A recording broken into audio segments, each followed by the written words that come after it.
Ola, amiguiños e amiguiñas, benvidos un día máis a Contos en Galego. O conto de hoxe... O apalpador de Xoán G.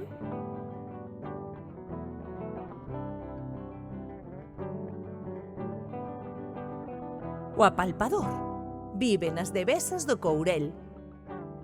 Desde hai tantos anos que ninguén sabe xa cantos ten.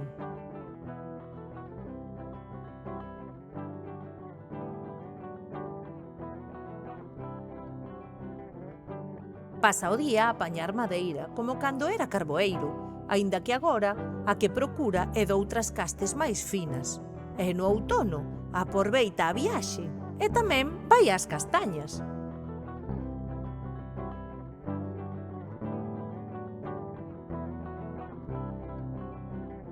De volta á casa, senta a carón da lareira e escolle con moito agarimo a madeira máis seca e de mellor calidade, saca a súa navalla e ponse a entallar.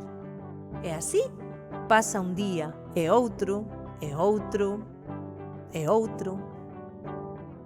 Pero polo Nadal deixa a navalla e baixa a todas as casas da Galiza cunha morea de agasallos para repartir.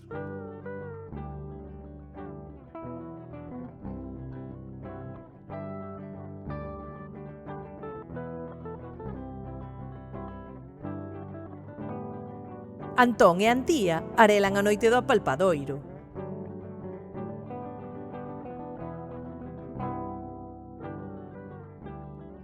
E andan tan pulideiros que non queren ir para a cama.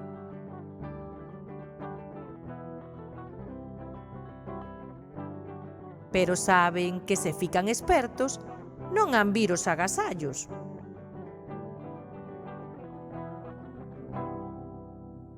E ao cabo rematan caendo de sono.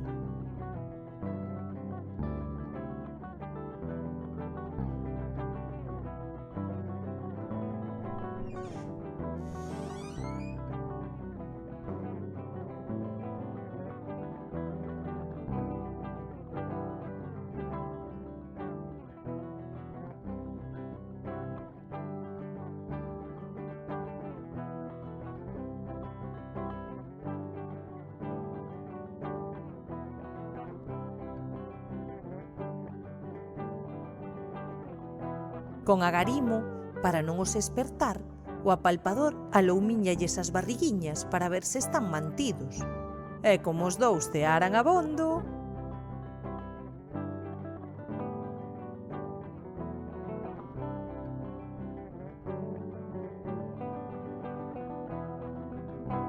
Aleda e bísballes a modiño. Así esteades todo o ano.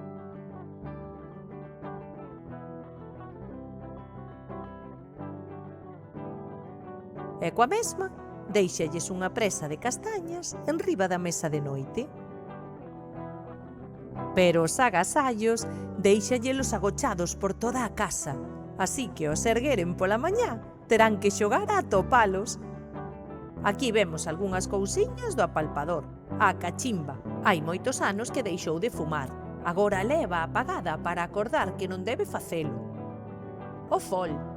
É de coiro e leva o cheo de castañas, que logo lles deixa as nenas e os nenos na mesa de noite. Os zocos. Cálzaos para poder andar polas lameiras porque son de coiro e coa sola de madeira. A pucha. Abrígalle a cabeza e quédalle guapa. Ademais, dalle moita seriedade de señor. A navalla, para entallar xoguetes e outras pezas de artesanía. Fixo xa hai moitísimos anos un ferreiro de Riotorto. E ata aquí o conto de hoxe, amiguiños. Unha aperta enorme.